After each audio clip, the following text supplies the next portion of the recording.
Ci troviamo questa sera qui in occasione dell'ottava puntata, l'ottavo appuntamento di Parole in un bicchiere. Ottavo che vuol dire anche ultimo, purtroppo. Però pieno di soddisfazioni, poi ne parliamo insieme a Sonia, insomma avremo tanto da dire. Ma visto che siamo ospiti questa sera di una cantina, e siamo qui alla cantina San Giuseppe, io vorrei invitare per qualche istante qui Carlo insieme a me, che ci fa un piccolo saluto, giustamente da patron di questo ambiente. Ciao Carlo, grazie intanto di averci ospitati. Buonasera, buonasera signor Arrighi. Tanto buonasera a tutti, sono Carlo, il figlio del titolare dell'azienda. Spero vi troviate bene in questo ambiente e ringrazio la Proloco per averci dato l'opportunità di dare spazio a questi appuntamenti e spero di essere presente anche il prossimo anno. Tanti auguri a tutti e complimenti per la serata. Grazie mille Carlo, grazie. Poi con te ci rivedremo alla fine, che facciamo un piccolo brindisi tutti insieme, se non sbaglio all'interno. Quindi ricordatevi, non scappate via alla fine, che ci sarà un assaggio del buon vino di questa cantina. Bene, entriamo nel vivo di questa serata. Fatemi ringraziare subito la Proloco, chiaramente, di San Pietro di Feletto, ma Sonia Ceschin, che è colei che porta avanti questa manifestazione già da quanto Sonia? Dall'anno scorso? Dall'anno scorso, sono 2 anni, ma te lo chiedo apposta. Te lo chiedo apposta perché questa sera, super ospite, c'è Gianluca Arrighi, che l'anno scorso ha aperto la manifestazione. Esatto, lui è stato il primo a darci fiducia e quindi, vabbè, siamo amici, di conseguenza l'ha fatto per quello sulla fiducia, però è stato il primo che ci ha dato fiducia, ha aperto la nostra rassegna l'anno scorso e quando quest'anno mi ha chiesto posso tornare? E gli ho detto certo che sì, e abbiamo aggiunto una data per lui. E vedi che allora il cerchio si chiude alla perfezione. Allora lasciatemi qualche istante giusto per presentarvi chi è Gianluca Arrighi. Avvocato penalista di successo, nasce a Roma nel 1972 ed è considerato uno dei maestri del thriller italiano. Scrive romanzi da oltre 10 anni. Il suo primo libro, Crimina Romana, scusate, basato sui casi che ha trattato come avvocato, è stato assunto come testo scolastico per parlare di legalità nei licei della provincia di Roma. Ha scritto una trilogia con protagonista Elia Preziosi e nel libro Intrigo in Costa Verde fa la sua apparizione un nuovo personaggio, Alex Manfredda. A causa degli impegni lavorativi molto raramente lascia Roma per le presentazioni dei suoi libri, ma torna qui quest'anno, come abbiamo detto, per presentarci in anteprima il suo nuovo libro, La casa sul fiume, in uscita ufficialmente, credo, il 17 giugno? Quindi tra pochi giorni, E poi venerdì. venerdì 17 per un thriller è una bella data. Hai visto? Però noi ce l'abbiamo già qui. Sarà un successone assolutamente.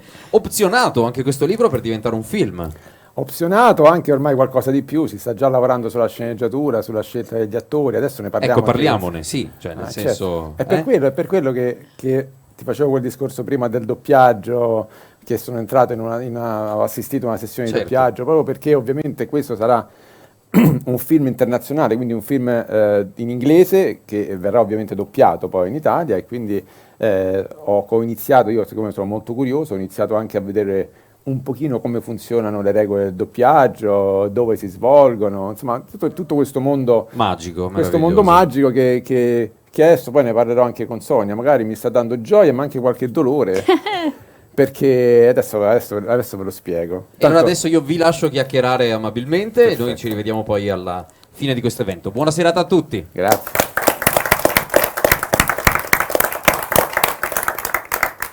Allora, Cominciamo l'effetto. cominciamo? Ah, ok.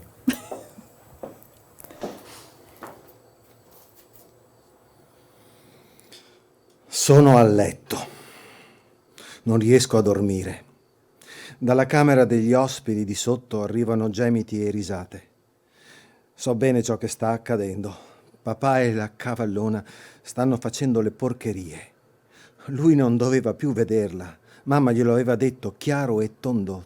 Ti odio, papà. Racconterò anche questo a mamma, puoi giurarci. Come puoi fare queste cose proprio qui a casa nostra? Ricordo ancora quella volta in cui vi ho visti, tu sdraiato sul letto, pallido e sudato, lei che ti stava sopra e si muoveva su e giù. Non hai mai pensato che ti avrei visto fare delle cose del genere. Ora sento dei colpi. Nella tastiera del letto che sbatte contro la parete. Altre risate, altri gemiti, anche se adesso sembrano più delle grida. Mi copro le orecchie con le mani e infilo la testa sotto le coperte. Dopo un po' mi metto nuovamente in ascolto. Ora non sento nulla, a parte il rumore della pioggia. Ascolto. Ora non sento nulla, a parte il rumore della pioggia. Il vento soffia forte. Dopo ogni fulmine puntuale arriva il fragore del tuono. La cavallona è ancora lì? Mi alzo e vado alla finestra. Nel cortile c'è la sua auto. Perché non se ne va? Ti odio con tutto me stesso, papà. Vi odio tutte e due. Sono di nuovo nel letto. Quanto sento le loro voci al piano di sotto. Dicono di volersi rivedere, che è stato bello. Poi non sento più nulla, perché la porta si apre e il vento fa un rumore terribile. Dopo un po' la porta viene rinchiusa. La cavallona mette in moto l'auto e si allontana. Nessuna voce adesso. Sento solamente lo scrosciare della pioggia e i sibili del vento. Ora arriva un'altra macchina nel cortile. Non è l'auto della cavallona, perché il rumore ha un suono diverso. La macchina di mamma. Mamma è qui. Salto giù dal letto e corro a guardare di nuovo fuori dalla finestra. Mamma scende dall'auto e inizia a correre sotto la pioggia. La porta sbatte al piano di sotto. 2 passi si dirigono in cucina. Mamma è arrabbiata. Papà dice che ha visto tutto della cavallona. Urla, impreca, è fuori di sé. Papà inizia a strillare una volta, lo ricopre di insulti. Sembra impazzito. Non sa cosa fare. Forse dovrei scendere, provare a fargli calmare. Cos'era? Uno sparo? Oh no. Adesso sembra che mamma stia piangendo. No. Silenzio. E poi ancora. Mamma, cosa? Ora sono in cima alle scale e il cuore mi batte forte nel petto. Guardo giù dalla balaustra, è tutto buio, a parte la luce della cucina, una lunga lama di luce biancastra. Mamma! Sento solo i battiti forsennati del mio cuore. Ho paura più di quanta ne abbia mai avuto in vita mia. Non voglio scendere, temo che quello che potrei trovarmi davanti. Però devo andare, devo scoprire. Lentamente, poi più veloce, poi ancora lentamente, scendo al piano di sotto, attraverso il corridoio, entro in cucina. È vuota. Fuori c'è il temporale, piove a dirotto, la luce è accesa anche nella camera da letto degli ospiti. Vado da quella parte, il pavimento è gelido sotto i miei piedi nudi, la porta è socchiusa. Tremo ancora mentre la apro lentamente. Sento subito uno strano odore di bruciato. È l'odore della polvere da sparo. Forse non dovrei entrare. Forse dovrei telefonare alla polizia, chiedere aiuto, ma entro e guardo.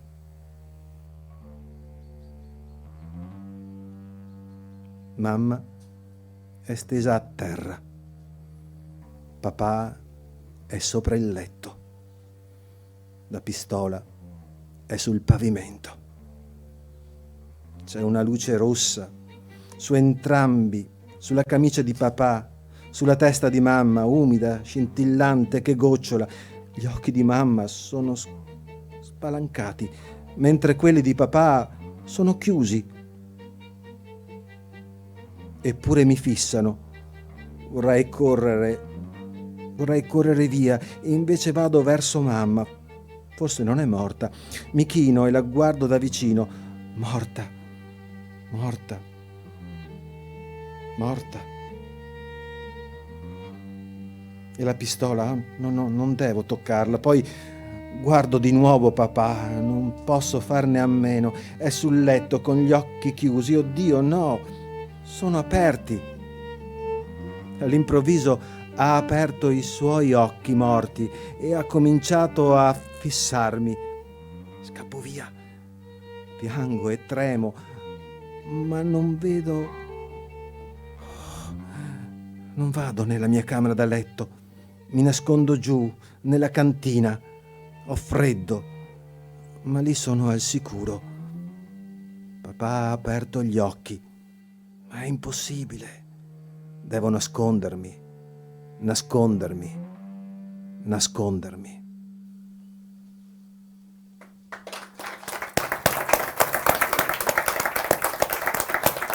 Bello, Ha scritto uno forte. Vero? Anche quella che ha scelto la lettura, dai. Quella non è male. Vero. Adesso. Può permettere. Questo brano, ti ringrazio moltissimo per l'interpretazione. Come avrete capito, ovviamente è il racconto di un bambino, quindi è il sogno di un bambino, che poi in età adulta diventerà il protagonista di questo romanzo, che è un avvocato, che si chiama Biagio Martini, che è un uomo di successo, ma un uomo tormentato, perché è tormentato appunto da questi incubi e che sono degli incubi che riguardano la sua vita di bambino, trascorsa in parte in questa vecchia casa sul fiume. E quindi lui è un uomo per certi versi di successo, però nasconde al mondo esterno questa sua parte oscura che lo tormenta a livelli molto importanti. Cioè lui è una persona che dietro questa facciata di uomo di successo nasconde appunto un presente condizionato dal suo passato di psicodrammi, di psicosi, di attacchi di panico, di attacchi depressivi e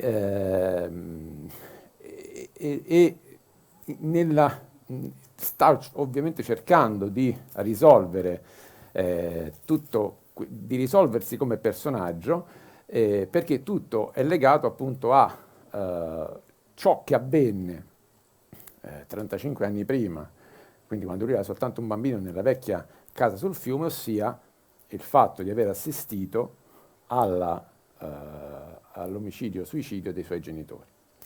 Questo fatto ovviamente lo ha devastato e nonostante appunto lui abbia raggiunto il successo, per una serie di ragioni appunto ovviamente paga ancora le conseguenze di questo dramma e tra le altre psicosi che ha, ne ha una un po' particolare, dato che come poi si evince anche da altri incubi che vengono raccontati di Biagio Martini bambino, in quella sera imperversava una tempesta fuori da questa casa sul fiume.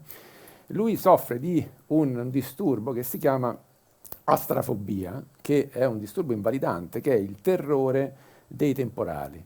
Il terrore dei temporali, dei fulmini, delle precipitazioni atmosferiche ed è molto invalidante perché ogni qualvolta lui si trova in una situazione dove c'è appunto una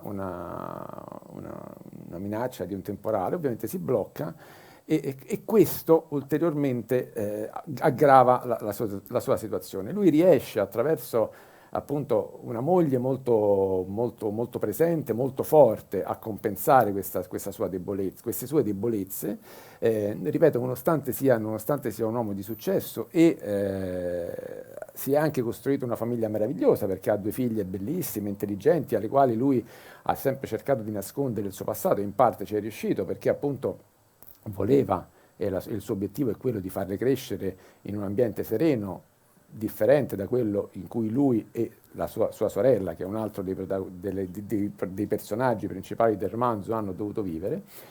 E mentre va avanti questa sua vita, parallelamente in questo romanzo appare non un antagonista, il personaggio femminile, che è una donna, che invece è una donna intrepida, una donna forte, una donna coraggiosa, che ha come obiettivo della vita quello di vendicarsi dell'uomo che le ha distrutto la vita.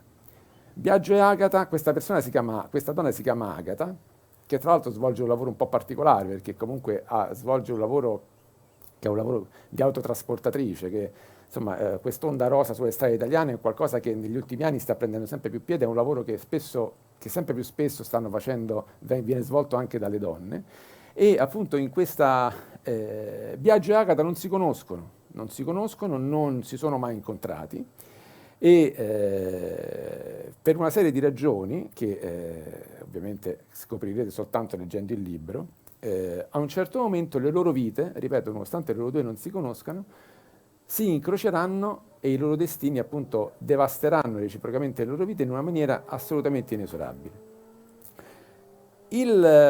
Di più sulla trama è difficile dire, perché come sai sui gialli... Il thriller è un problema per quello. Il thriller non è si può sempre un problema. spoilerare. Ogni presentazione del romanzo, una volta fatta questa, diciamo, raccontata per sommi temi, per grandi temi, la trama del romanzo diventa difficile, perché qualsiasi cosa in più può essere poi anche interpretato dai lettori un po' più svegli, un po' più attenti, come un'imboccata a risolvere quello che succede. Tra l'altro qui ci sono dei colpi di scena No, importanti. infatti qui, questo lo devo dire, infatti a me è piaciuto molto per questo motivo, non è come te lo aspetti. Cioè, il problema che ho io con i libri solitamente è che dopo 4 pagine ho capito tutto. E non è una bella cosa. Che noia le lettrici di gialli come Sonia, Sì, che già ti dicono che poi magari sono qui adesso, perché noi siamo amici, lei non me lo dice più, ma lei è il prototipo magari della lettrice che mi scrive magari sui social, mi dice dai che bello il libro, però peccato che io già a pagina 23 l'ho beccato. avevo già capito che era l'assassino, e purtroppo o ha ragione, insomma i lettori di gialli molto forti spesso riescono a capire che cosa succede, anche perché per quanto uno possa avere inventiva, di essere molto creativo come autore, in materia di gialli, di thriller, di noir è stato più o meno scritto tutto, è stato più o meno sia dal punto di vista dei romanzi, sia dal punto di vista cinematografico, insomma è difficile, è sempre più difficile poter stupire e in qualche modo, come dico sempre, un po' prendere in giro il lettore, no? Cioè portarlo, disseminare la narrazione di tanti indizi per portarlo fuori strada e fargli credere a un certo momento, come farebbe lei, no? Ah, l'ho capito, e poi invece avere la soddisfazione di essere riuscito a imbrogliarlo. E per i lettori come me è una grandissima soddisfazione poi arrivare alla fine e dire, ah, ma non era così.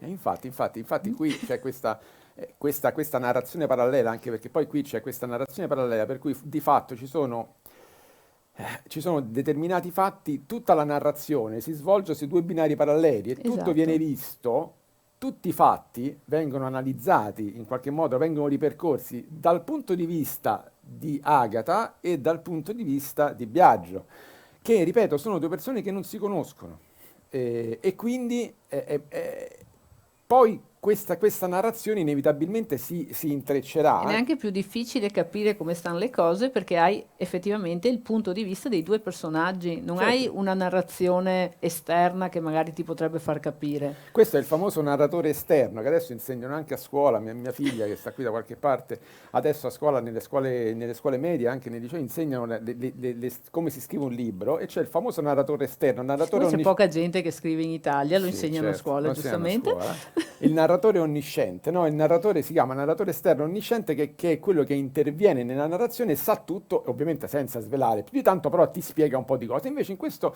la caratteristica di questo romanzo è che c'è proprio c'è la doppia narrazione dal punto di vista di Agata Rubino e dal punto di vista dell'avvocato Biagio Martini.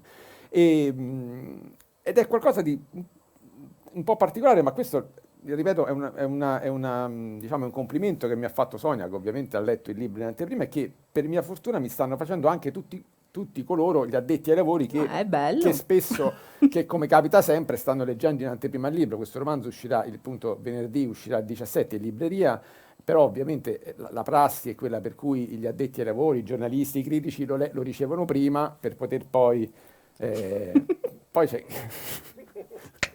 lo ricevono prima per poter poi ovviamente essere sul pezzo quando poi il libro esce. E questa cosa mi fa molto piacere, anche perché, ripeto, oggi come oggi ogni romanzo giallo che si scrive diventa sempre più difficile riuscire a sorprendere i lettori, ma soprattutto i lettori forti, perché ripeto, i lettori di gialli, un lettore che ha, facciamo conto, 60 anni e sono 40 anni che legge gialli, oppure 50 anni che legge gialli, è un po' così, un po' indolente, un po' svogliato, leggiamo pure questo giallo, cosa vuoi che dica? Arrighi, poi capito? Che fa... E invece vai, fa, ops, cioè fa figo, no, veramente, a me è piaciuto, non ho 60 anni comunque ancora. No, tu sei del 76, non si può dire, però Ma sei, sì, sei sono di un anno più giovane di te. Siamo anche dello stesso mese. che poi giovani, ormai io ho quasi 50 anni Io sono là. e capitano episodi che ti fanno riflettere sulla tua età e Quando vedi significativi. quelli che erano piccolini che girano No, in ma sono macchina. episodi significativi per cui capita che insomma io quando vado in giro ogni tanto per fortuna insomma mi riconoscono e ovviamente a tutti gli autori fa piacere essere riconosciuti. Ero in libreria leggendo, in una libreria leggendo un po' le ultime novità, vedo un gruppo di ragazze che si avvicinano, essere riconosciuto dai ragazzi è anche più carino, insomma, se il maschio si sente no, gratificato. E vedo che il mio sterno di che cavolo mi hanno riconosciuto e che piace. Stavo là che sfogliavo, no? È divertente. No, indubbiamente chi dice che non fa piacere essere riconosciuto è un ipocrita. È un gioioso imbarazzo, come dico A me è sempre successo io. ieri in autogrill. Penso. Allora, niente, queste ragazze che bisbigliano mi guardano e poi fanno ehi, ma Gianluca Arrighi! E io, ciao ragazze, andiamo a scuola con tua figlia! Bene. Soddisfazioni. Soddisfazioni, a quel punto dice, ecco, allora dice, forse è meglio che capisci, prendi atto del fatto di essere ormai, che per carità, non c'è nulla di male, però ecco, cioè, l'impatto, dice, accidenti, 10 anni fa non me l'avrebbero detto probabilmente, comunque non mi... Non sei stato il papà di. Capito, quindi insomma, perché ovviamente ormai le mie figlie sono cresciute, quindi insomma, sono tutti... Poi entri in questo ruolo papà di, mamma di, e perdi completamente la tua identità. Sì, certo, ma no, ma poi c'è un bel contraccolpo, cioè in libreria dice accidenti, mi riconosco, mi fa piacere, sì, per carità, ma noi andiamo a scuola con tua figlia. Il fatto che scrivi non ce ne frega niente, tanto noi Sì, siamo frega ciofani, niente, non noi sappiamo, leggiamo. capito? Quindi insomma, c'è questi contraccolpi, ripeto, sono episodi significativi che però ecco, portano a riflettere, però diciamo ecco, questo libro che poi tu mi hai detto, appunto avendo letto in anteprima, che è uno di quelli dei miei che ti è piaciuto di Sì. più. Io ho notato una crescita nello scrivere e questo secondo me è arrivato giusto, nel senso che è al giusto mix di tensione, Sì, di sorpresa. perché tu hai cominciato a leggermi sin da quando ero piccolo, diciamo. Sì, mi manca Crimine Romana che non riesco a Non si trovarlo trova da nessuna più, non si trova parte. più. Non si trova più, Da però quando ecco. eri giovane. Quindi è anche bello quando ci sono i lettori come Sonia che ti seguono sin dagli esordi, che possono anche poi assistere al percorso, perché ogni autore poi, ogni libro c'è un'evoluzione, a volte in meglio, a volte in peggio, comunque ogni libro c'è comunque Sì, una... poi io gli chiedo le cose strane, perché allora leggo il libro e cos'è che gli chiedo? Perché hai chiamato il protagonista Biagio? È un nome da gatto. Mi scuso se c'è qualche Biagio qui. Perché il tuo gatto si chiama Biagio? No, il mio gatto si chiama Lionel Messi perché è bravo a calcio, ma l'avrei chiamato Biagio perché Biagio secondo me è un nome da gatto. Non capivo se era per... se E era Lio per- dribbla che è veramente un bijou il mio micio. E Biagio per me starebbe benissimo un gatto. E allora gli chiedo, ma perché l'hai chiamato Biagio? Sentite la risposta. Allora, Biagio è innanzitutto io chiamo i protagonisti dei miei libri, li chiamo come mi pare. Vabbè, innanzitutto. minimo. E Ma gli questa altri è- erano fighi, Elia, questa è la pri- Alex, Biagio. E questa è la prima cosa. Poi c'è un passo del libro che si può svelare perché non è nulla E di... perché ci ha spiegato, lo so, torniamo al solito discorso, non si possono nominare gli altri autori, però Paola Barbato, l'altra sera, ci ha raccontato che praticamente quando aveva gli editori uomini, le dicevano che doveva sempre mettere almeno una scena di sesso nel libro, perché altrimenti il libro non poteva funzionare. Questa cosa l'hanno sempre detta, questa cosa l'hanno sempre detta anche a me. E io generalmente le scene di sesso nei libri non le metto, ma non per un discorso di pudicizia, non è quello, no? Che non mi piace molto mettere. Invece stavolta ce l'ho messe un paio che mi sono venute anche bene, mi divertono. E però c'è un gioco a un certo punto tra Biagio e sua moglie, che si chiama Emma, che Emma, adesso senza entrare nel dettaglio, anche perché non perché siano scabrosi, ma perché proprio non è così importante, però a un certo punto nei rapporti sessuali tra marito e moglie, Emma è una donna che non parla a letto. sta zitta. Non dice né parole sconce, né parole di nessun genere, nulla, sai? Fa il suo. Fa il suo e basta. Via. Boh. Tranne un monito che lei rivolge, mi piaceva questa cosa, un monito che lei rivolge al marito affinché lui in qualche modo stia un po' più sui preliminari, insomma non ci vada... Sì, guarda che lo facciamo tutte, non No, è che adesso non qua vedo- che non vedo svegli se un arcano. non vedo bene se ci sono dei bambini, comunque vabbè, tanti bambini ne sanno Ma più di devono noi imparare oggi. anche loro che poi Ma i certo. maschietti se lo sentiranno dire, le Certo. ragazze, le donne lo dovranno Insomma, dire. per dirgli di non svilire subito quella che sarà quella che sarà la sua cavalcata, diciamo. Dici, dai, stacci un po' di più che magari è bello per entrambi. Invece di dire tutte queste cose, perché lei non parla quando fa l'amore col marito, emette un monito nei confronti del marito. E Biagio, il monito è adagio, Biagio. Adagio. Fantastica. Questa rima mi veniva, mi divertiva molto e quindi il Biagio ci stava comunque come nome. Però tutto questo, poi dopo se vuoi, questo discorso dei nomi, Queste sono le famose ricerche che fanno gli autori. La Barbato va a fotografare gli autogrill e lui Certo. invece cerca un nome che faccia rima con tutti adagio. paranoici, tutti matti. gli autori. Però adesso questa cosa dei nomi è un qualcosa che, dicevo, a proposito del film, questo libro è stato opzionato, anzi ormai diciamo hanno acquisito i diritti. Come fai in inglese? Molti adesso ci arriviamo. Go slow. Adesso ci arriviamo. Winslow? Il problema è che ho scoperto adesso questo mondo dei film che vengono tratti dai libri, a me è la prima volta che capita, che soprattutto quando le produzioni sono internazionali, questo sarà un film americano probabilmente, quindi non un film che nasce in Italia, bisogna sprovincializzarlo.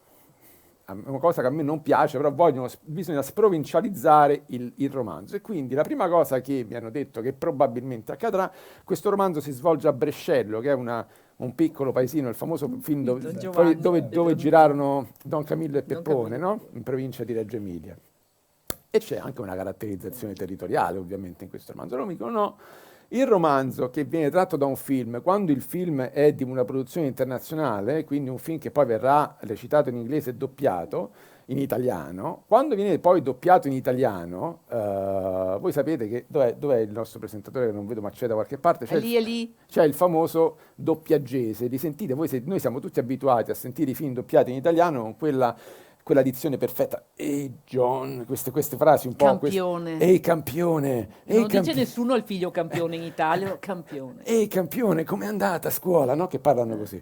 Questa dizione perfetta. E quindi se si ambienta un film a Brescello, bisogna che si parli il dialetto romagnolo nella versione italiana, e questo non si può fare perché viene troppo provinciale, non si fa quando il film viene doppiato in doppiagese, e quindi quando la storia, la vicenda narrativa è ambientata in un paese, una provincia specifica, a quel punto la storia rimane assolutamente identica, ma invece di ambientarlo a Brescello, probabilmente, anzi quasi sicuramente, questo film sarà ambientato in un non luogo. Il non luogo è un luogo dove in realtà non si capisce in che città si è, si può essere in qualsiasi città del mondo, in qualsiasi posto. Ovviamente ci sarà la casa sul fiume, ci saranno dei riferimenti, ma non ci sarà il riferimento geografico specifico, e fino a qua ci potrei anche stare. Mi dava un po' fastidio, poi ogni tanto ripensavo agli autori, a tanti colleghi con cui ogni tanto mi è capitato di parlare, che mi dicevano, rompevano un po', tutti un po' col naso storto, dicevano, mi cambiano tante cose, dicevo, ma che vi importa che vi cambiano le cose? In realtà il film e il libro sono due cose differenti, no? Danno emozioni differenti, la lettura dà un'emozione differente, no? Rispetto a quella che può essere Sempre meglio il libro comunque. è sempre quel meglio il film libro, che anche perché dicono. nel libro tu usi l'immaginazione, quindi il film che tu ti vedi in testa quando leggi il libro sarà il film più bello in assoluto. Le visioni che ti trasmette il libro sono perfette per la tua immaginazione, quindi automaticamente se tu hai la stessa aspettativa di emozionarti nello stesso modo, anche visivamente, per quello che tu hai visto nella tua immaginazione, quando vedi il film rimani inevitabilmente deluso. Quindi bisogna pensare che sono due cose differenti, libro e film. E quindi, dicevo, libro e film a questi miei colleghi, dicevo, libri e film sono due cose differenti, lasciali fare queste piccole modifiche e va bene. E adesso io sto diventando esattamente come questi altri autori che si lamentano delle modifiche, perché questa modifica sul non luogo mi potrebbe anche mi può andare bene perché riesco a comprenderla. Riesco a comprendere anche, ma mi urta un po' più i nervi, il fatto che loro mi abbiano detto, su questo io mi batterò, però adesso vediamo fino a che punto posso battermi, perché a me rimane come autore un diritto morale sull'opera. I diritti commerciali sono stati ceduti, quindi in realtà loro il film lo fanno come vogliono. Se io moralmente come autore disconosco, cioè dico pubblicamente, affermo pubblicamente che il film non rispecchia quello che è lo spirito del libro, a quel punto il film lo fanno lo stesso se vogliono, però invece di scrivere tratto da, posso scrivere liberamente opera di fantasia, oppure opera di fantasia oppure ispirata al romanzo di. Quindi non è che posso fare così tanto, però mi vogliono cambiare tutti i nomi del romanzo. Perché loro dicono, perché l'hanno dice per esperienza, quindi a me che il mio avvocato Biagio Martini, a cui sono assolutamente affezionato, come mi affeziono ormai a tutti i personaggi, insomma, sono tutti un po' figli miei, no? Perché poi tutti noi autori mettiamo sempre qualcosa di noi in tutti i personaggi dei nostri libri, e quindi sono un po' tutti i nostri figli, li abbiamo un po' partoriti noi, no? Quindi a me il fatto che il mio Biagio Martini verrà chiamato John Winslow, perché se go slow Winslow lo chiameranno. Quindi un po' è una cosa che mi urta nervi, ma questo mi spiegavano mi spiegavano che c'è una ragione anche qui tecnica, perché gli attori che recitano in lingua inglese spesso hanno difficoltà a pronunciare i nomi in italiano, e quindi a quel punto Biagio dicono Biagio, Sara dicono Sarah. Finché è Luca. Sì, però insomma c'è questa tendenza per cui quando vengono tratti, perché un discorso è che c'è la produzione italiana, se i diritti vengono acquisiti dalla Rai, che ti fa il film ambientato in quella città, fa il film, oppure il film ambientato, che ne so, sulla Camorra a Napoli, oppure su un'altra città, allora a quel punto si può anche essere, ma soprattutto poi quelli sono film doppiati sono film dove vengono recitati in presa diretta, cioè non vengono poi ridoppiati molto spesso. Quando il film è un film internazionale e viene doppiato, necessariamente c'è il discorso del non luogo e c'è il discorso di mettere dei nomi internazionali.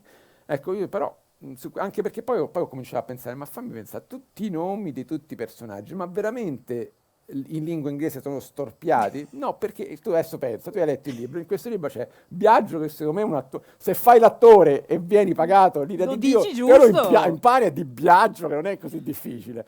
Poi la moglie di Biagio si chiama Emma. Ed è un nome che loro usano. Emma Watson, ad esempio, no? La sorella di Biagio si chiama Delia. Delia non credo sia un nome così difficile da pronunciare. Agata è Agata. Poi ci sono le figlie che si chiamano Greta e Vittoria. Sono nomi assolutamente pronunciabili, ritengo, da un attore americano, no? Ecco, però questa cosa. E quindi ogni tanto lo sceneggiatore mi contatta, perché ovviamente io collaboro un pochino con la sceneggiatura, ancora sui nomi si sta discutendo, e quindi poi sembra che ogni volta che mi arriva una telefonata io già so che mi deve dire qualcosa di sgradevole. Non arriva mai la telefonata perché se mi chiama mi deve dire che deve cambiare qualcosa, altrimenti non mi chiama, capito? Quindi un paio di volte non gli ho risposto, pensa te. Mai avrei pensato, quando ho cominciato a scrivere ormai tanti anni fa, mai avrei pensato che se fosse arrivato il momento in cui sarebbe stato tratto da un film del mio romanzo, che diciamo, non dico che è un sogno, però è un bel punto di arrivo per un autore. Mai avrei pensato che... stavo pensando ti sei giocato Alex in un altro romanzo, che questo lo dava da Dio, poi Alex Manfredda, Nick Manfredda, cioè praticamente. Capito? Quindi mai avrei pensato di non rispondere allo sceneggiatore, al produttore. Anche Elia, perché poi diventava Eli, e quindi comunque te lo giocavi. Il coltello. Così giri, è vero. Ma anche tu me lo chiami Biagio. Ma Biagio Adagio era perfetto. Biagio Adagio, cioè perfetto. Che poi è proprio... voglio dire, poi, un viaggio adagio è un qualcosa che proprio spegne l'entusiasmo di qualsiasi Esatto. passionale amatore, capito? Il viaggio adagio, capito? Tant'è che lui, quando in quell'occasione specifica, reagisce un po' male al viaggio adagio. Sì, là si fa una botta di... Capito? Non diciamo, leggetelo. Sì, sì, sì. Comunque, insomma, io sono molto, ripeto, quindi tutto questo aspetto del film che all'inizio è stato un qualcosa che mi ha entusiasmato molto e che ancora ovviamente adesso noi ci stiamo giocando, ovviamente è una cosa che mi fa molto piacere e mi entusiasma, però ecco, in qualche modo mi sta sporcando l'uscita di questo romanzo, perché adesso che succede? Adesso sono usciti tanti articoli sui giornali, no? Il romanzo ambientato a Brescello, mi chiamano tutti quelli di Reggio Emilia, mi ha chiamato la biblioteca di Brescello e mi dice ah bellissimo che fanno il film a Brescello, io dico, non sarà a Anche Brescello, no. manco no, non glielo detto a nessuno, non gliel'ho detto ancora Ma a lo nessuno. vedono domani su YouTube. Ah già, è Lo vero. scoprono domani su YouTube. Dimenticavo, pensavo che eravamo tra amici, una cosa intima, invece no. Parlavamo- Questi social, quindi capito? È bellissimo. Mi ha chiamato la città di Brescello, la biblioteca di Brescello, che sono entusiasti di questa cosa perché sai, noi siamo sempre soltanto famosi perché il film Don Camillo e Peppone, che poi ovviamente Don Camillo e Peppone, quando si parla di Brescello, non si può non parlare di quei film e entrano anche un pochino come a livello di colore in questo romanzo. E quindi io ancora non gliel'ho detto. Beh, sì, vedremo. Sì. Vedremo, sì, bello, sì. No, perché c'è sempre soltanto Don Camillo. Poi dal romanzo rosa, diciamo, da una storia, diciamo, una commedia classica all'italiana, al fatto che è un thriller con, insomma, anche tanta tensione, degli sparatori, insomma, ci sono tante cose che accadono in questa città. Ecco, che il fatto che si parli di Brescello anche per un film differente, poi un film, diciamo, di respiro internazionale, non soltanto, non c'è nulla di male, ovviamente i libri di Guareschi sono straordinari di Don Camillo e bellissimi sono i film interpretati da attori magistrali, però ovviamente, ecco, soltanto quello poteva essere una spruzzata di novità, capito? Gli arriverà sta doccia fredda e loro rimarranno male. Io già so che rimarranno No, ma malissimo. comprenderanno perché comunque questa cosa degli americani che ci vedono un po' strani, ormai l'abbiamo capito perché qualche anno fa sono andata al cinema a vedere The Tourist, quello con Johnny Depp e Angelina Jolie. Come no, con la Venezia ambientata. Sì, allora, noi siamo attaccati a Venezia, ci andiamo continuamente. Allora, vedi il film, questi partono, stanno per arrivare a Venezia, fuori vedi paesaggio, colline come qua, quando sappiamo tutti che c'è Mestre. E già là la gente ha cominciato a ridere al cinema. Poi a un certo punto lo c'è vedi. Johnny Depp che sta soggiornando al Danieli, perché ovviamente gli americani se vanno a Venezia vanno al Danieli, apre la finestra e si trova sul ponte di Rialto che è da tutta un'altra parte. Lo Giù vedi? un'altra risata di tutti quelli al cinema. Eh. Quindi diciamo che lo sappiamo. che Però, gli ad esempio, io americani- quando ho visto quel film, io sono rimasto, ovviamente non conoscendolo, perché io sono stato a Venezia come turista qualche volta, bellissima, mi sono innamorato della città, ma ovviamente non riesco a capire se da quell'albergo tu apri e vedi il Rialto. Però cioè, Venezia sembra bellissima, cioè la fanno vedere bellissima. Io ci sono gli interni dei palazzi dove si svolgono No, quelli delle scene, sì, però tu mamma quando mia. arrivi a Venezia arrivi da Mestre, che non è esattamente Però sta botta di vita di Però, ad bellezza. esempio, quel Ci film, scusiamo con i mestrini. però quel film, quel film, ad esempio, per carità, adesso io non so, ovviamente non credo, non so se ci sarà, cioè lì c'era Johnny Depp, cioè c'era Angelina Jolie, quindi il cast era stellare. Ovviamente non so, non credo che questo film avrà un budget di quel genere, però lì non parlavano in veneziano, parlavano... No, c'erano Eh. Christian De Sica. C'era Christian De Sica, ha fatto però ovviamente parlavano normali, quindi io potrei battermi dicendo però avete visto The Tourist, non parlavano streghetta, tutti così, Sì, parlavano un italiano normale, insomma una buona dizione senza dialetto veneziano. Quindi insomma vediamo. Per quello, cioè, tu pensa che adesso possiamo, tanto non ci sente nessuno qui, stiamo In teoria no.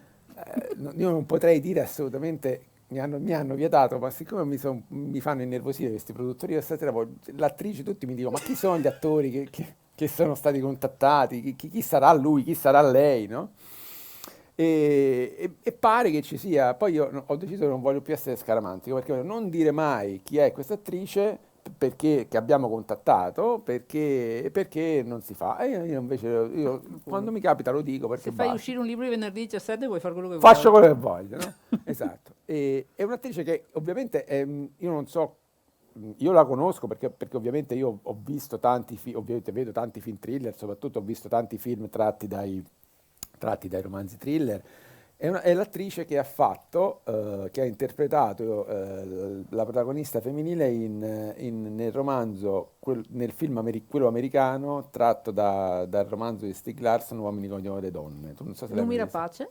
Brava, vedi, lo sapevo che tu l'avresti. Non era preparata questa, lo sapevo, non gliel'ho detto prima. No, non me l'hai detto prima. Bravissima. È brava, non mi E rapace. lei che è molto brava a interpretare il ruolo di Agatha, ce la vedo. Sì, anche Poi- perché lei ha già fatto un ruolo simile, dove io- lei cerca vendetta. capito?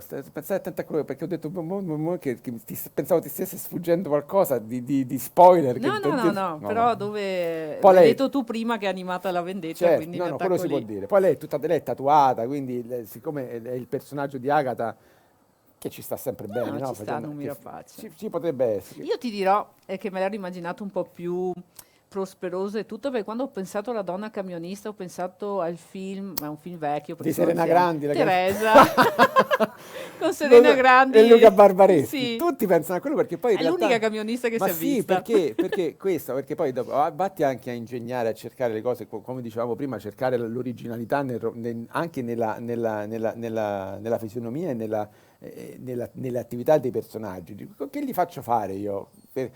No, ho detto, sai, le donne camioniste è un bel mondo. Metti perché- una che vende gelato che non ci pubblicizza mai Anche nessuno, capito? noi che vendiamo, Però- vediamo cose che voi umani non potete immaginare da Ma- dietro un banco. Che poi io l'ho assaggiato, il gelato, Eh. l'ho assaggiato. E quindi il fatto appunto, che poi sono andato, ovviamente, come facciamo sempre tutti, a approfondire il mondo delle camioniste donne. C'è un mondo, Si fanno anche una serie ma c'è un mondo. TV sulle camioniste che girano in America. Guarda, Pazzesche, sono sono pazzesche. pazzesche, sono donne che poi non è semplice, a parte gli orari che sono sconvolgenti, ma poi devi saper fare tante cose per fare per fare la camionista. Poi loro hanno appunto questo, ho scoperto che c'è un blog dove si riuniscono tutte le donne camioniste d'Italia, cioè si scambiano mentre camminano sui camion, c'hanno dei canali radio privilegiati per cui si parlano tra di loro, cioè c'è tutto un mondo su questo lavoro che storicamente è sempre stato nell'immaginario collettivo riservato soltanto agli uomini, che invece le donne svolgono altrettanto bene, ovviamente, come capita sempre quando le donne svolgono i lavori che hanno storicamente svolto sempre soltanto gli uomini. E quindi questa cosa, ovviamente, devo ammettere che dà comunque un tocco di originalità, no? Anche alla storia, perché poi, sai, l'avvocato, io ovviamente occupandomi da sempre soltanto di processi penali, di crimini, più o meno in tutti i miei romanzi, un avvocato, Sì, infatti, perché sono sempre... E beh, quelli non ci stanno anche la anche... composizione della famiglia, alla fine, anche tu hai 2 figlie, hai Sì, una moglie per stupenda. fortuna la mia vita è- Lei non ti dice dai adagio. Lei non mi dice Biagio Daggio, e per fortuna la mia vita, Non ti chiami Biagio. la mia vita è un po' meno complicata Un po' di meno quella, incasinata. è un po' meno incasinata di quella di Biagio, però ecco, il fatto che tutti i miei libri abbiano comunque uno sfondo giudiziario è inevitabile, perché quello è il mondo da cui vivo da sempre ed è l'unico mondo poi che conosco abbastanza bene da poterci scrivere No, un poi una libro. cosa che a me piace un sacco è che io la tua famiglia la conosco e voi siete belli perché siete divertenti, siete ironici e quindi il fatto che tu comunque sei felice, sei una persona felice che ha una famiglia felice, un cane pazzo, felicemente pazzo Certo. che e poi scusa. riesci comunque a descrivere i tormenti delle persone, perché comunque tutti i tuoi personaggi hanno dei tormenti. Infatti un prossimo titolo che ti suggerisco è una cosa che dice una mia amica romana, La gente non sta bene. Serve un titolo perfetto. E tu però, nonostante abbia questa vita bella, riesci comunque a rendere credibili le vite con problemi. Sì, ma perché poi tu considera che Vabbè, facendo... tu poi incontri anche persone. Voi considerate che chi si occupa soltanto di processi penali da sempre, ovviamente incontra determinate realtà. I processi penali non sono soltanto quelli che vediamo, i grandi processi che vediamo sui giornali, di cui parlano i media. Infatti il primo libro che ho letto tu è Vincolo di sangue. Sì, esatto. La giustizia, Recuperatelo, è bello. la giustizia penale, spesso, ripeto, è anche quella, ma non è quella dei grandi crimini di cui parlano tutti tutti i giornali che vedete nelle varie trasmissioni di approfondimento tipo Quarto Grado, tipo Chi l'ha visto, no? Che per carità è anche quella giustizia penale, ma c'è tutto un risvolto della giustizia penale che è quella che riguarda le migliaia e migliaia di processi che vengono celebrati ogni giorno in Italia in tutti i tribunali d'Italia, dove molto spesso gli imputati, ma poi cioè, gli avvocati e i pubblici ministeri si relazionano a imputati e a vittime di reati dove non è, a prescindere dal reato che viene commesso, c'è proprio un discorso di dramma della vita di queste persone che viene analizzato, cioè anche capire, no, che cos'è quali sono le ragioni che portano le persone a commettere reati, no? Poi tu c'hai i clienti affezionati, anche quelli che Voglio, recidivi. tutti gli avvocati penalisti hanno un vecchio zoccolo duro, Dei fissi. sì, di zoccolo duro, che poi alcuni è divertente perché ormai, io ripeto, sono un giurista attempato, diciamo, ormai non sono più giovanissimo, ahimè, e ci sono alcuni assistiti che delinquono, che magari non parliamo di persone che commettono crimini particolarmente efferati, crimini di sangue, ma gente che per una serie di ragioni nella sua vita deve sbarcare il lunario, magari anche commettendo reati minori. E quindi queste persone, per una serie di ragioni, io le assisto da 25 anni e io ho cominciato con loro, che eravamo tutti e due giovani, no? Io ero appena diventato avvocato, lui era un delinquentello, un piccolo criminale, un piccolo truffatore, fai conto, no? Alle prime armi. E siamo diventati, e ancora oggi io li seguo, e quindi non dico, perché non può essere un rapporto di amicizia, però io ho visto crescere, no? Che so, ho visto queste persone che in 25 Fare anni... carriera. Non è tanto fare carriera, perché quello poi diventa un terreno un po' pericoloso, però fai conto che ho visto queste persone che alla fine molte volte si sono risocializzate, fai conto. A volte sì, a volte no, oppure per periodi della vita si sono risocializzate e poi per una serie di avvenimenti sono ricaduti nel crimine, oppure hanno avuto appunto, si sono costruiti una famiglia e per un certo periodo della vita le cose sono andate bene, ma ovviamente essendo sempre vite un po' precarie, basta un niente per Poi vi trovate ancora tu, ma non dovevamo vederci più. Esattamente, e quindi a quel punto vedi anche l'evolversi della vita personale, familiare, i figli che crescono, figli che magari quando l'ho conosciuta erano appena nati, oggi hanno 30 anni, capito?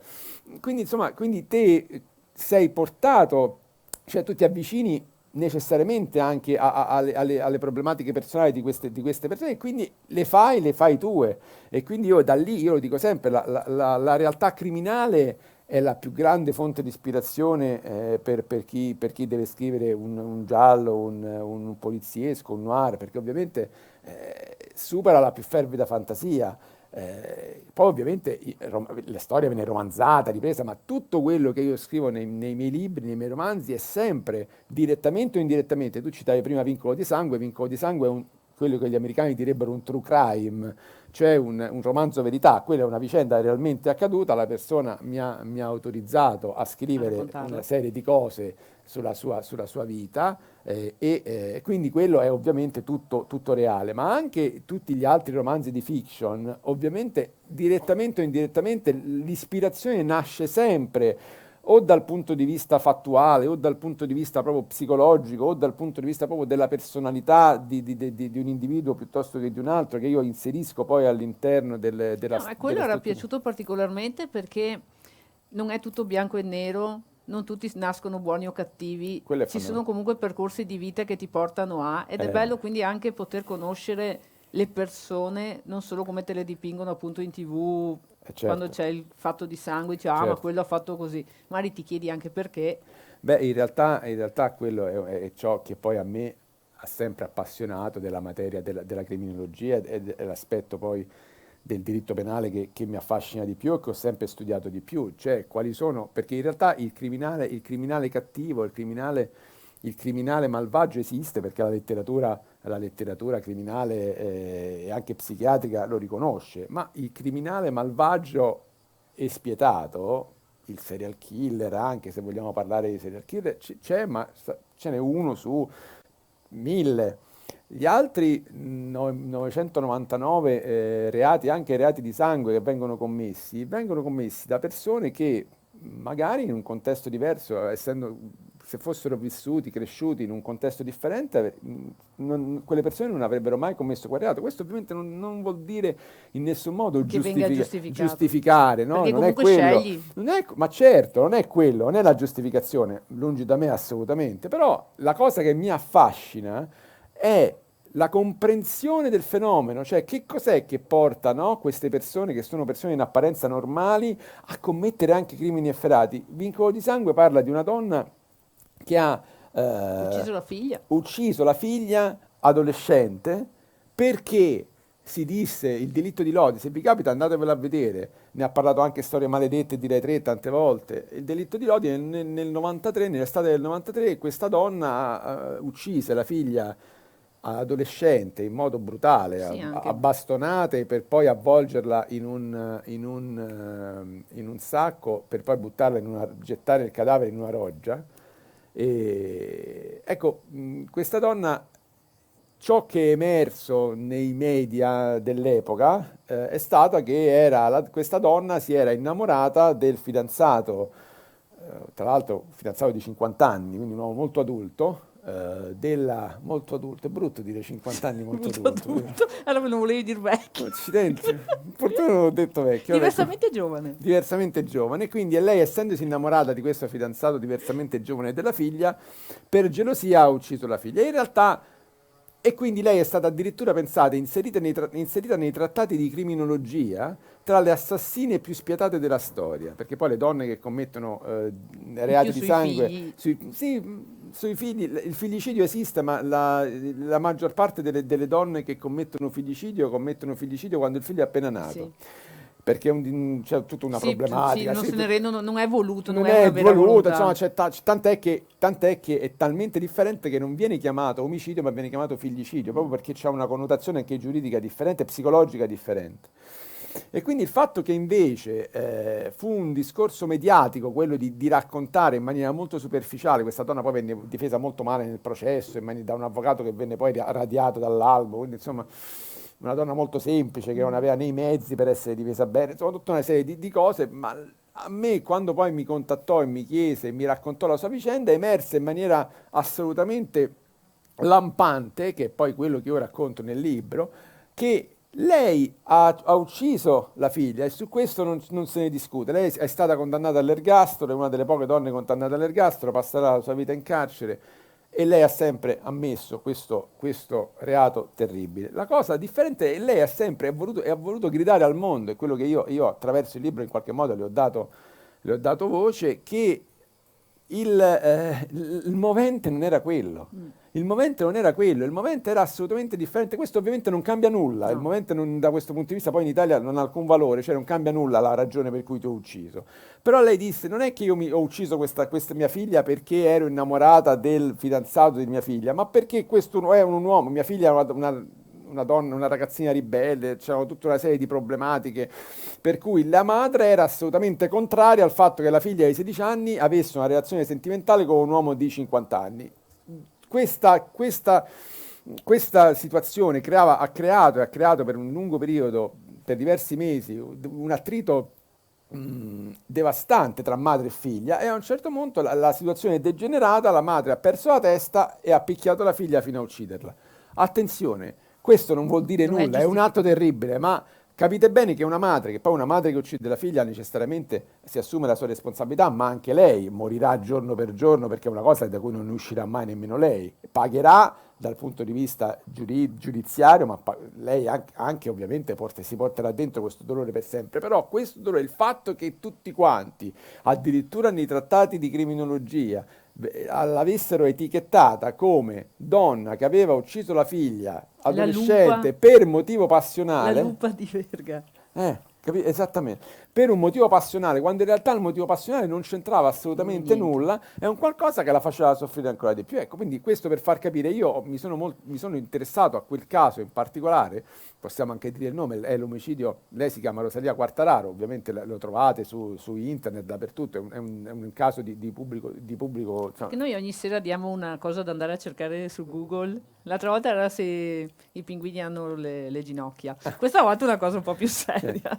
Rosalia Quartararo, Il giallo di Lodi del 1992, ormai sono passati tanti anni, quindi però c'è ancora, perché poi, vi ripeto, venne ripresa tutta questa storia da Storie Maledette, il programma che fa Franca Che Leosini, adoro. Franca Leosini su Rai 3, e quindi ecco, io lì ho voluto analizzare appunto la ragione che ha portato questa donna, in apparenza appunto una donna, ripeto, normale, a commettere un reato così efferato. E quindi che cosa è uscito fuori? È uscito fuori pian piano nel colloquio in carcere con questa donna, cosa che lei non aveva mai fatto prima, che questa donna quando aveva 12 anni era stata stuprata dal fratello, era rimasta incinta, e tutta la famiglia si è schierata dalla parte del fratello, cioè insomma tutta una serie di cose per Di cui ingiustizie. lei a un certo punto è scappata da Palermo, viveva in questa cittadina, viveva in una cittadina vicino Palermo, è scappata, si è prima fatto la fuitina, si è sposata con un uomo con cui ha fatto tre figlie, e quest'uomo si è rivelato peggio di tutti gli uomini che lei aveva in casa, quindi poi alla fine è scappata e è andata a vivere a Lodi da Palermo. A Lodi si è costruita questa nuova vita, ha aperto un ristorante addirittura, quindi insomma una donna che alla fine ha lavorato tanto, ha lavorato tutta la vita, ha dovuto crescere da sola queste tre figlie, di cui una, la più piccola, era così ribelle. Alla fine è avvenuta una tragedia, però ecco, il fatto di poter anche capire qual è stato il percorso di questa Sì, la donna, vita le ha sempre remato contro. ne ha sempre remato conto, ha avuto una vita d'inferno, ripeto, non giustifichiamo mai, però ecco, andiamo a cercare di capire perché le persone non, ripeto, non la patologia mentale, non parliamo di patologia mentale, non parliamo del criminale malvagio che esiste, ma ripeto, è una percentuale assolutamente irrisoria, perché le persone in apparenza normali, perché potenzialmente siamo tutti criminali, perché nessuno di noi può sapere come potrebbe reagire se si trovasse in una situazione di stress emotivo estremo, Ma no? infatti noi in queste serate una cosa che siamo andati a toccare spesso come argomento è il fatto che dovremmo imparare, e questo si impara anche attraverso i libri, si deve imparare a giudicare meno le apparenze e a capire un po' di più le vite degli altri, a porsi anche nelle vite degli altri. Certo. Perché io quando ho letto quel libro, il tuo libro, mi è venuto in mente un altro libro che avevo letto anni prima, che era Il demone a Beslan, che parla praticamente dei ceceni che avevano sequestrato i, i bambini in Ossetia nella scuola.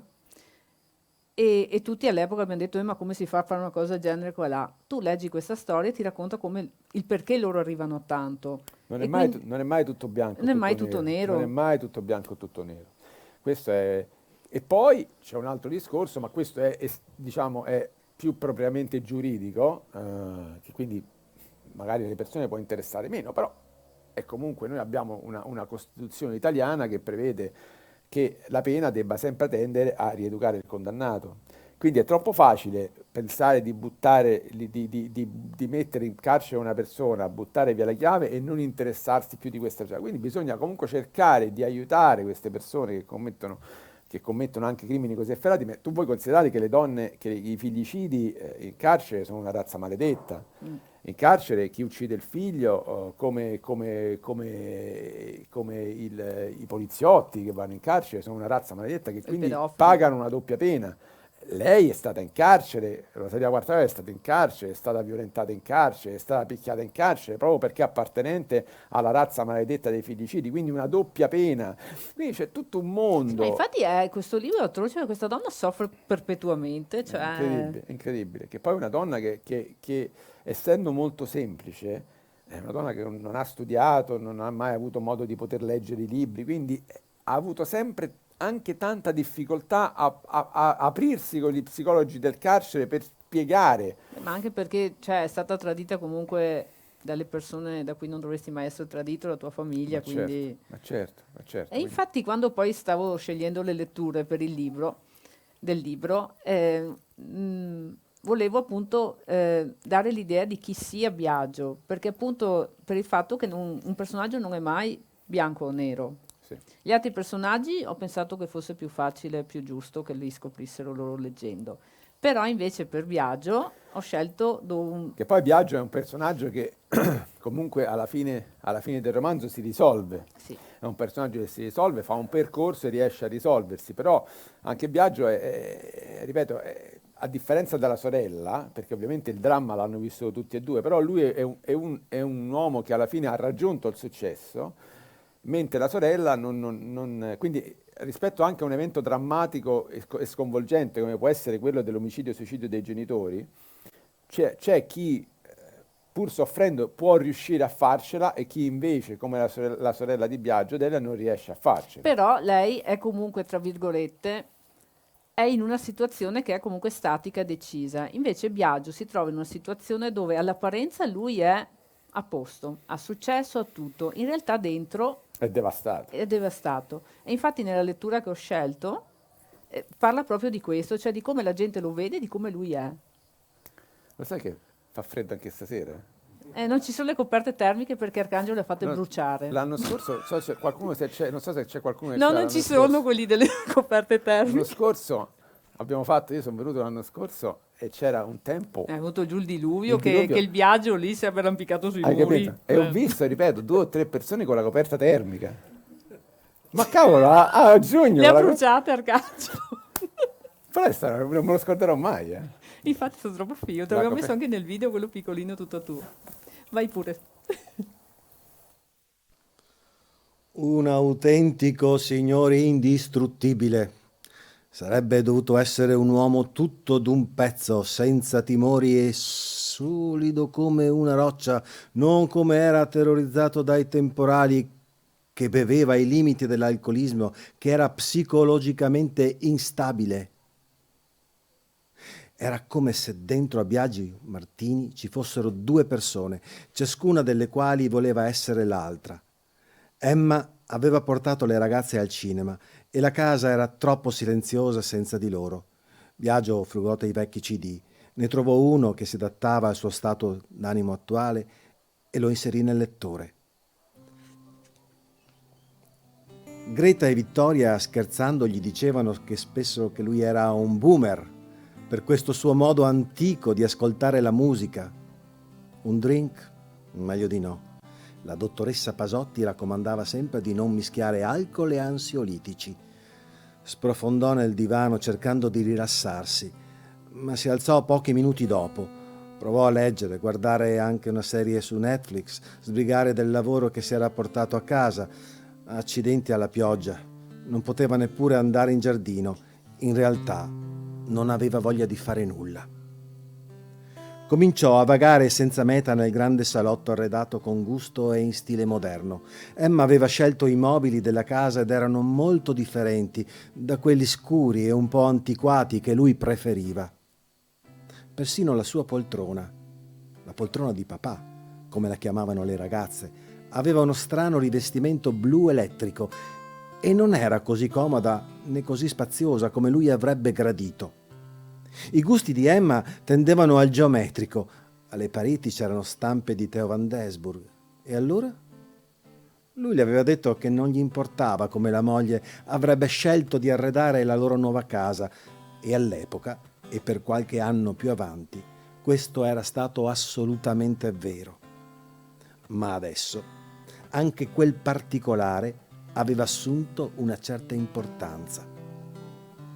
Il salotto era pieno di cose di Emma e delle ragazze, sparsi tutto intorno c'erano libri di scuola e pupazzi di peluche, una scarpa da ginnastica di Vittoria spuntava da sotto il divano.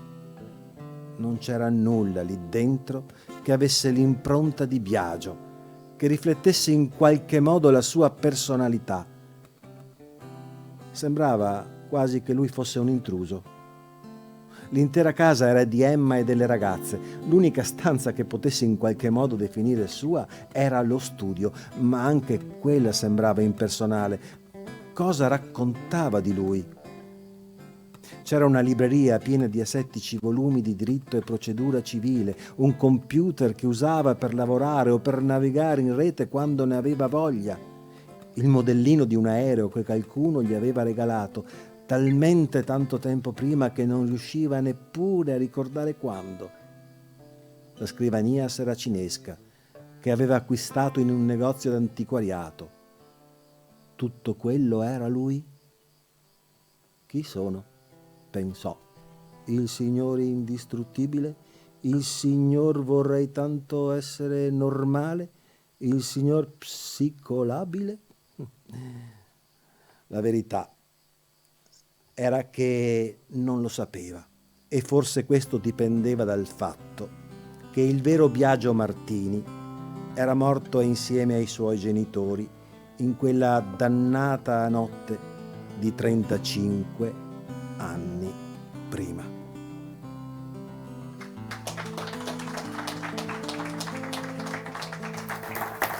L'ho beccato giusto il... No, c'ho la pelle d'oca. Ah, vero?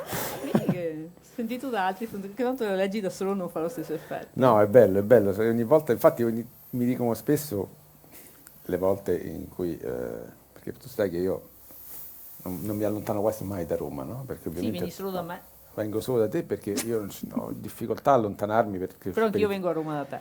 tu vieni a Roma da me, io ho difficoltà, tu sai che io, insomma, ormai lo sanno nell'ambiente, sai, io rifiuto il 90% degli inviti perché non ho proprio il tempo materiale, soprattutto per andare lontano da Roma, cioè, nel senso che io avendo tante udienze, avendo tanti impegni giudiziari, non posso permettermi di stare 2 o 3 giorni, cioè, poi capita sempre che quando mi invitano io quel giorno udienza, poi occupandomi di processi penali con imputati detenuti, io spesso non posso dire vado a fare la presentazione, però da te, cioè, tu 2 volte mi hai portato qui, capito? Sì. 2 volte. Cioè che poi, capito? Che poi innanzitutto adesso poi volevo farti un po' di complimenti, adesso poi facciamo anche, invece di parlare sempre di me, che poi insomma, Parliamo un po' di te. parliamo anche di te e della rassegna. Cioè tu hai portato qui tanti autori quest'anno, anche l'anno scorso, e autori, oltre a autori importanti del vostro territorio, hai portato anche, per quello che riguarda lo specifico, no? Nel campo che mi interessa di più, a me hai portato giallisti di fama, hai portato Carlotto, hai portato Simi, hai portato la Barbata, Arrighi. Cioè, Arrighi 2 volte, ma ti rendi conto? E poi Arrighi è un rompiscatole. Ti faccio paura da sola. A parte che Arrighi non si muove mai, ogni volta vuole essere corteggiato, trova sempre. Ma poi Arrighi non è che tu lo inviti, si muove con tutta la carovana, viene con la moglie, con le figlie, Il cane. col cane, sto cane che non si separa mai da questo cane, è complicato invitarli. Che io volevo lasciarlo qua libero, mi hanno detto no, che poi scappa e non torna più. È matta, è una cagnetta matta che non può dire. No, torna, ma avrebbe abbaiato, mi sarebbe saltato addosso Sì. continuamente. Quindi adesso lei sta in macchina e dorme, quindi tranquilla, in macchina dorme. E quindi ecco, insomma, io che ho tenuto a battesimo l'anno scorso questa Rassegna. questa rassegna, volevo fare appunto i complimenti a te per aver portato questi autori, ovviamente anche ad Arcangelo, a tutta la prologo di San Pietro, però insomma io a te voglio molto bene e mi piace vedere riscontrare il successo che ha avuto questa manifestazione, perché ripeto, portare autori così importanti non è così semplice. No, perché si tende spesso a non riconoscere i meriti delle persone. Organizzare una rassegna letteraria è una cosa complicata. Gli autori sono spesso anche persone, insomma, non dico rompiscatole, però insomma avere a che fare con gli autori, farli venire, trovare la data giusta, il soggiorno, cercare anche di farli star bene, poi perché poi gli autori tante volte ho sentito che poi vanno in giro, si lamentano, non sono stato bene, non mi hanno trattato bene, ho mangiato male, e quindi trovare anche location dove io sto, posso dirlo dove sto? Certo Perché che poi sì. tu mi guardi, mi devi attento a quello che dici. No, che poi- no, no. Cioè, io quando sto qui sto a Ca' del Poggio, che è un posto meraviglioso, abbiamo fatto le presentazioni sia l'anno scorso che quest'anno in location meravigliose come questa di questa sera, quindi insomma non è così semplice, non è tutto così dovuto, quindi i meriti vanno riconosciuti. Facciamo un bel applauso, un altro applauso al Sogno. Attenzione, quindi insomma, qui adesso oggi è la serata conclusiva, no? Quindi è anche un momento Sì, stasera ringraziamo un po' tutti, è un io momento poi devo di- ringraziare esatto, le è un momento persone. di bilancio. Adesso non ti dico se sei soddisfatta del successo, perché il successo c'è stato e quindi quello è indiscutibile, no? Ma dico, che cosa ti lascia a te aver contribuito, non dico aver creato perché non possiamo dirla che l'hai creata, perché non sei stato tu a crearla questa manifestazione, ci sono state tante persone che l'hanno creata insieme, la Prologo di San Piero di Feletto, ma tu comunque sei stata una parte importante di questa, sei comunque tuttora una parte importante di Parole in un bicchiere, che poi è stato registrato, no? Parole in un bicchiere, Certo, un marchio sì. registrato. Però Anche tentano di... è un marchio registrato, esatto, esattamente. Quindi, insomma, quindi dico, il successo c'è stato, no? Ma che tipo di soddisfazione ti dà? Cioè, cioè voglio dire, dopo 2 anni, un piccolo bilancio lo puoi trarre, no? Beh, a parte che io Dici, adoro dici, leggere, dici. dico, mi intervisti tu a me, wow. Intervista. No, allora, io adoro leggere e poi mi sono sempre chiesta come sono le persone che scrivono. E il bilancio che posso trarre è che io ho conosciuto delle persone fantastiche grazie a questa rassegna, cioè mi sono fatta il regalo da sola, perché ho potuto conoscere persone che comunque leggevo da un pezzo, ne conoscerò anche altre, lo so, ce la farò, e sono persone, cioè tu magari credi che, come poi li vedi nei film, lo scrittore tormentato, chiuso nella stanza che scrive, poi invece sono simpaticissimi, ti diverti un casino, e con alcuni stringi veramente rapporti di amicizia.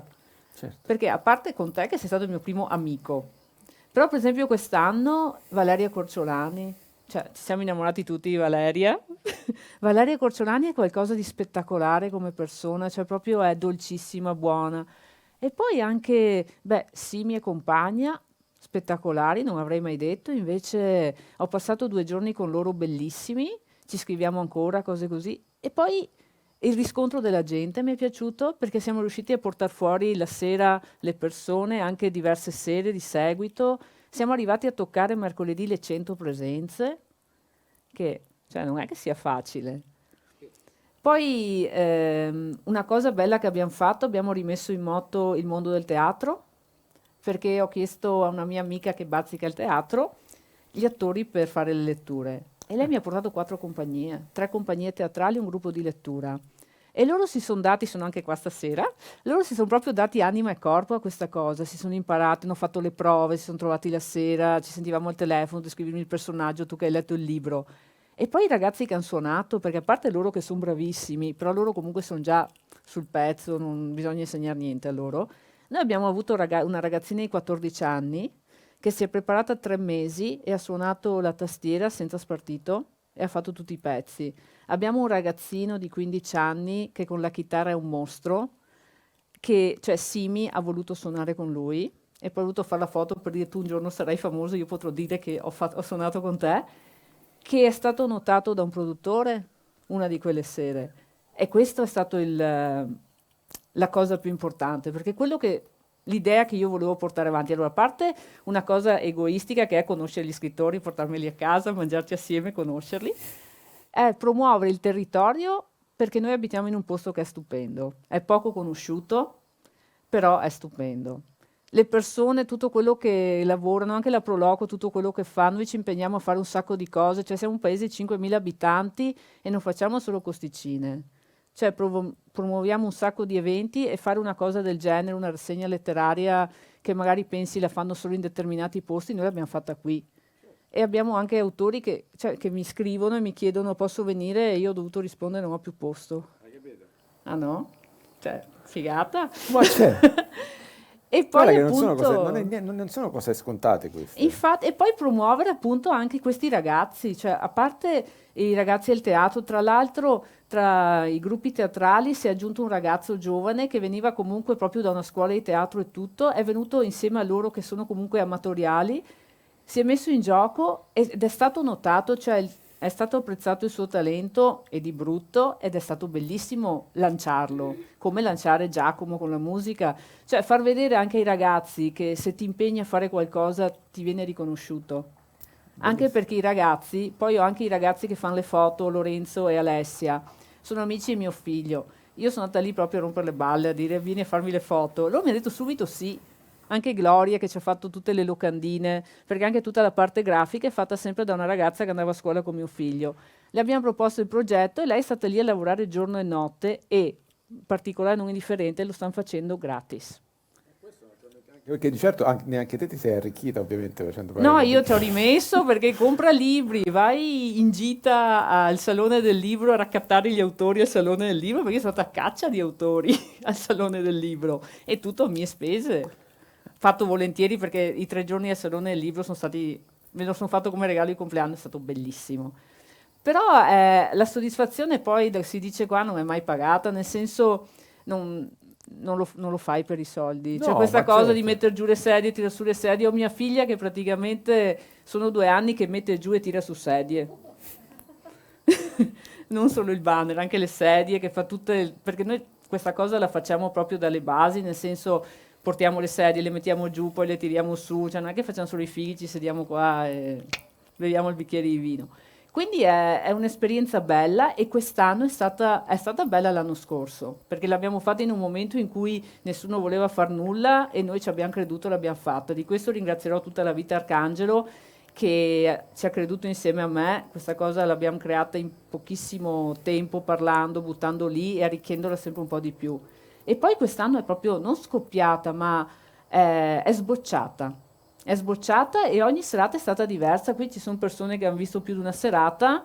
Quelli di Veneto Globe mi malediranno a vita perché io non faccio scaletta. Noi lasciamo andare tutto a braccio, però funziona. Funziona perché non sono pallose queste serate, sono fighe, no? Sono fighe. Che poi tu sai bene che la maggior parte delle presentazioni dei libri sono pallose. Sì. Sono pallose perché, diciamoci la verità, perché innanzitutto spesso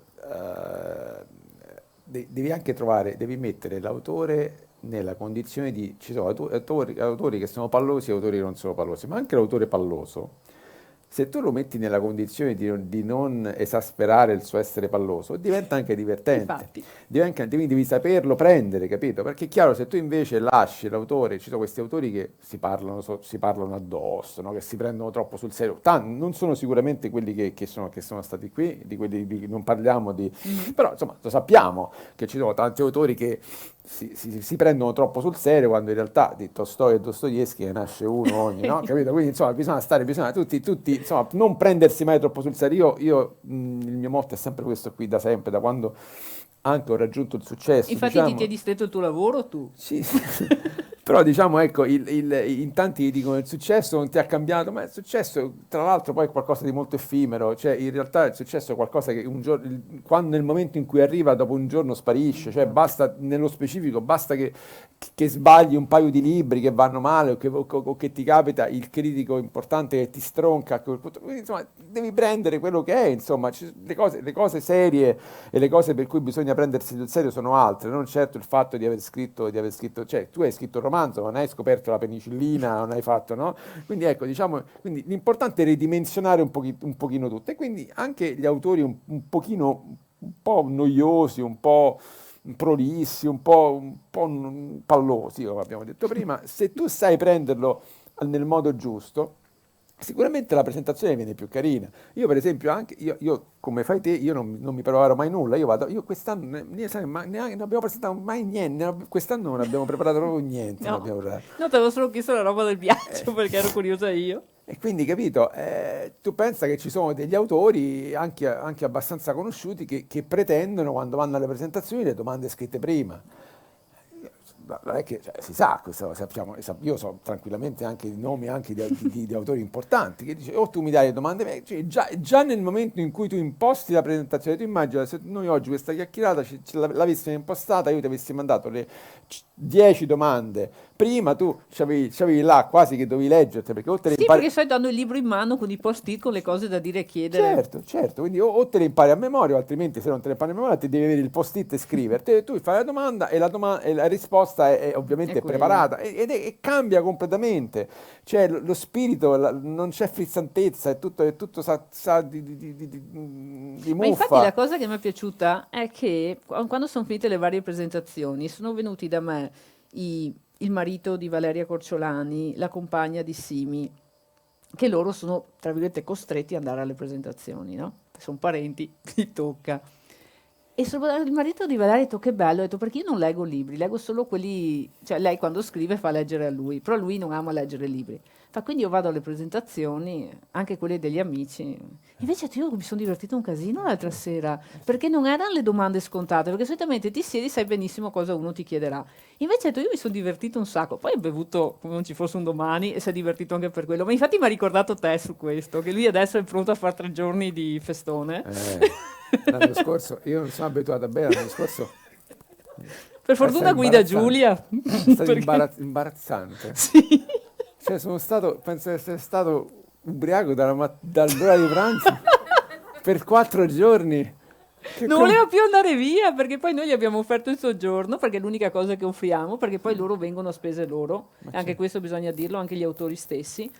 Sì, che poi mica è finita lì, perché Poi lui è rimasto, mi pago altri giorni, sto qua ancora, è rimasto qua ancora con noi. Sì, che poi ovviamente la grande ospitalità che avete qui, anche voi in particolare, io oltre ad aver bevuto l'ira di Dio e stare, non ero in me, cioè solamente in bar, non parlavo, perché se avessi parlato avrei detto delle cose sconvenienti. E, Ci sono delle foto a testimoniare. sì, ma la vostra gentilezza ha fatto sì che quando io poi sono andato via, ho ricevuto in dono una tonnellata di prosecco che ho portato a Roma, e quindi a Roma ho continuato a bere. Quindi per un paio di settimane così ho vissuto, capito, tra i fumi dell'alcol in maniera, capito, è una cosa Sì, incredibile. anche perché il prosecco che trovi a Roma è di una tristezza infinita, No, non posso c'è più- paragone. io non posso più bere prosecco. Eh. Dopo aver bevuto, che poi ripeto, io non sono un intenditore, però ovviamente cioè, il prosecco che io ho bevuto qui sembra quasi un altro vino. Noi siamo scesi a dicembre, avevamo il baule pieno che dovevamo regalare a tutti quando siamo andati giù. Pazzesco, pazzesco, pazzesco. Eh sì, quindi è stata una soddisfazione immensa fare questa cosa, ma soprattutto perché c'è stato un bel riscontro e la gente è contenta. E io sono scema probabilmente, però a me piace quando la gente è contenta. Che brava che è Sonia, ma che brava che è. Sono mona. Quindi ripeto, il giusto riconoscimento, i riconoscimenti vanno, io ci tenevo molto a, ripeto, chiudendo questa rassegna con questo speciale di stasera, perché l'abbiamo aggiunta questa qui. Io ci tenevo perché poi temevo che non venisse giustamente, che non ti venissero attribuiti i meriti che tu hai, ripeto, all'interno dell'organizzazione, che è sicuramente un'organizzazione complessa, dove sicuramente tante persone collaborano, la Prologo sicuramente, Arcangelo. Guarda la fotografa. La fotografa, quindi ci sono Prologo. tanti, però ecco, il fatto è che comunque i rapporti con gli autori ce li abbia tu e che sia stata tu a portare gli autori, anche autori importanti, a una manifestazione nuova, che ci sono tante manifestazioni letterarie, far arrivare autori importanti in una manifestazione così giovane, così anche particolare, insomma, secondo me è una cosa molto molto molto bella. Io sono molto contento di aver inaugurato l'anno scorso e aver chiuso quest'anno, e mi fa piacere aver parlato per la prima volta pubblicamente di questo nuovo romanzo qui da te, Che adesso potrete acquistare e farvi firmare. in anteprima mondiale, non è male, che non è male, non è male. In anteprima mondiale, e ripeto, mi ha fatto molto piacere farlo qui da te, e spero che che Parole in un bicchiere abbia ancora almeno 100 anni di vita. Adesso ce li ho io poi. Ma che c'è tua figlia? Ma sì, lasceremo il testimone, i baldi giovani. Ma certo, anche perché ripeto, poi avete registrato il marchio. Registrare il marchio è una cosa Sì. importante, perché sennò hai visto, Ma è sì, un ma attimo. veramente abbiamo già visto qualcuno che ci prova. Certo. Sì, sì. E- E quindi io direi che allora tu hai chiuso perfettamente. Se già Orietta mi fa così perché poi dobbiamo andare a fare il famoso terzo tempo dopo. Ah, come no? E quindi io direi che innanzitutto noi chiudiamo come l'anno scorso con un omaggio a te. E finito l'omaggio a te che faranno i Madeleine Royale, che ringraziamo anche loro che sono bravissimi. Certo. E poi ci sarà Riccardo che chiuderà la nostra ultima serata. E allora partiamo con l'omaggino a te.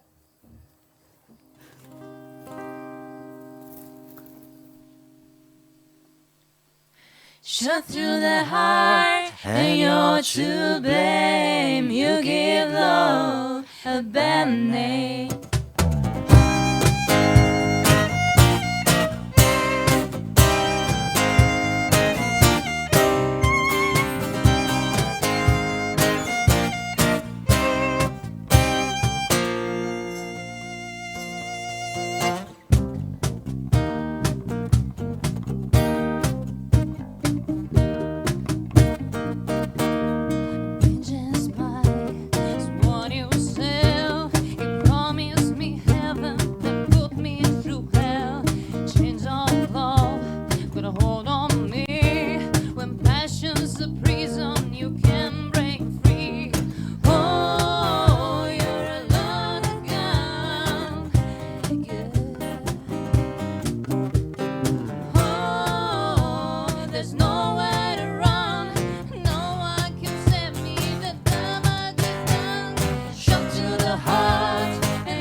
game. You give love a bad name, shot through the heart, and you're to blame. You give love a bad name, my part, and you play your game. You give love a bad name, bad name.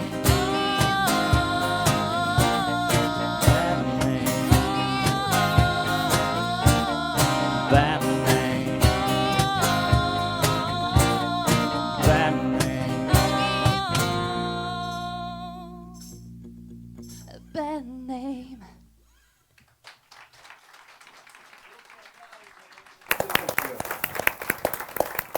Madeleine Royale, bravi! E siamo quindi alla fine. Eh sì, Ma quindi- questa volta per davvero. Eh sì, quindi io vi prendo 2 minuti che voglio ringraziare a nome della Proloco. Certo. Voglio ringraziare le persone che non fanno parte della Proloco che però ci hanno aiutato. Quindi ringrazio le compagnie teatrali che sono Colonna Infame, Maria, Castello Errante e Casello 24 e il gruppo di lettura Grillo Parlante. Quindi un applauso a loro. Poi Matteo Buratto, Mario Ballotta e tu Luis fai parte? No, quindi Luis Piai. Libero. Perché sono tanti, sono tanti. Poi voglio ringraziare i ragazzi che hanno suonato, partendo dalle flautiste di Felix Flutes, a Alberto Padoin, Lucia Mazzer, Giacomo Perracchi, che lui, vabbè, ha un posto speciale nel mio cuore, lo dico, anche se non sono politically correct, i ragazzi del Liceo Marconi e Madeleine Royale. Poi ringrazio Alessia Gaiotti e Lorenzo Lot per le foto, Gloria Cadorin che era qui prima ed è andata via per tutta la parte grafica, tutte le locandine, ha fatto tutto lei, post su Instagram, tutto quanto. E poi voglio ringraziare Morgana D'Alcol che sicuramente si è beccata 2 materie in più a settembre per aver dormito 3 ore per notte negli ultimi giorni e aver cannato un paio di verifiche. Ma la perdoniamo? Sì, Giusto? tanto poverata, al massimo si rifà un'altra volta la seconda. Tamara D'Alto, mia comare, mia amica da 33 anni, che in tutte queste serate mi ha sempre dato una mano perché in fondo non ci sarei mai arrivata altrimenti. Paola Pizzolon, che adesso qui non c'è, che è comunque mia amica da anni e che mi ha messo in contatto con le compagnie teatrali e oltre a questo mi ha proprio dato una mano fisicamente anche lei a gestire le serate. Poi ringrazio Riccardo di Tra le righe in libreria che ha creduto in questa cosa dal primo momento. Ringrazio, e poi voi ringrazio fin là perché voi fate parte comunque del circuito Proloco. Comunque ringrazio Riccardo che è stato un ottimo piacere. compagno di viaggio Grazie a te di e avermi quindi Veneto Glow invitato. e spero di non aver dimenticato nessuno. C'hai una memoria pazzesca, hai visto Gianluca? Cioè, io se non mi scrivo le cose, ciao. A Roma si dice che gli ammolla, sai? Gli ammolla. Wikisonia. Quindi l'appuntamento questa volta quando lo diamo? Ne All'anno abbiamo prossimo? uno l'8 marzo 2023. Vedi? L'8 marzo 2023 abbiamo una serata Segnate, con una donna molto speciale, Rita Cascella. E quindi questo è già un appuntamento che abbiamo sicuramente. Poi forse se non succede nulla il prossimo anno la facciamo di nuovo, funziona, se voi avete voglia vi Vabbè, va. Gianluca ti ha augurato altri 100 anni, quindi infatti. ne avremo E poi da chissà vedere, anche da qualcuna, l'altra sera Giacomo mi fa, ma abbiamo già finito? E gli ho detto, abbiamo finito sì. Ma quest'inverno non ne facciamo? Qualcuna? Cosa facciamo? Facciamo parole in un bicchiere di vin brûlé? Ad E gli ho detto, esempio, vedi? vabbè, C'è gli ho sempre detto, una ci possiamo soluzione. pensare, quindi magari facciamo qualcosa in questo inverno, voi continuate a seguirci sui social, che tanto siamo pazzi e siamo capaci di farne anche estemporanei così. E allora grazie a tutti voi che siete sempre stati presenti, grazie agli amici che ci seguono da casa tramite i canali di Veneto Globe, grazie Sonia Ceschin, Grazie. 2 volte, grazie, l'applauso va a lei, va a tutti quanti. Grazie Gianluca per Grazie essere a stato voi, con noi di grazie a nuovo voi, questa sera. Grazie a voi.